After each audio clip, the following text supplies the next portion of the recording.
हेलो बच्चों, आज की क्लास में मैं आपको देने वाली हूँ 50 मल्टीप्लिकेशन वर्ड प्रॉब्लम्स।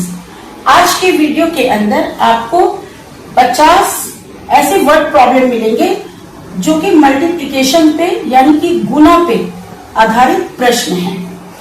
ये 50 प्रश्न आपको सॉल्व करने हैं, हल करने हैं और इसी वीडियो के अंदर लास्ट में ये सारे जो वर्ड प्रॉब्लम हैं वो सॉल्व किए हुए आपको मिलेंगे।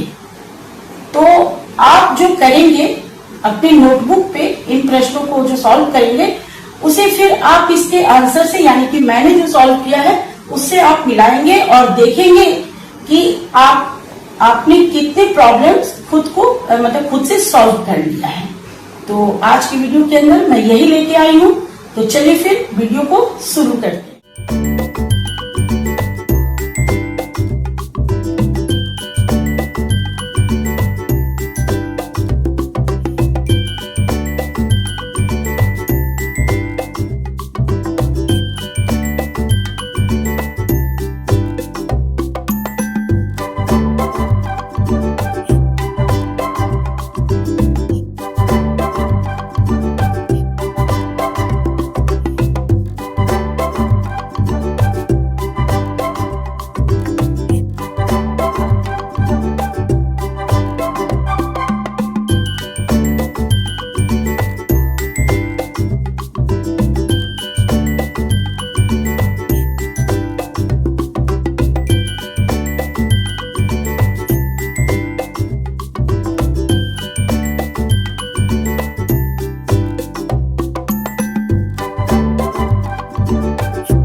आज के वीडियो में मैंने जो 50 वर्ड प्रॉब्लम दिए थे मैथ्स में मल्टीप्लिकेशन पर आधारित, मुझे उम्मीद है कि इसमें ज्यादा से ज्यादा वर्ड प्रॉब्लम आपने जरूर कर लिया होगा और बिल्कुल सही सही किया होगा। तो चलिए बच्चों, आज का क्लास मैं यहीं पे खत्म करती हूँ। नेक्स्ट क्लास में मैं फिर आऊंगी किसी नए टॉपिक के साथ। तब तक के लिए बाय बाय बच्चों।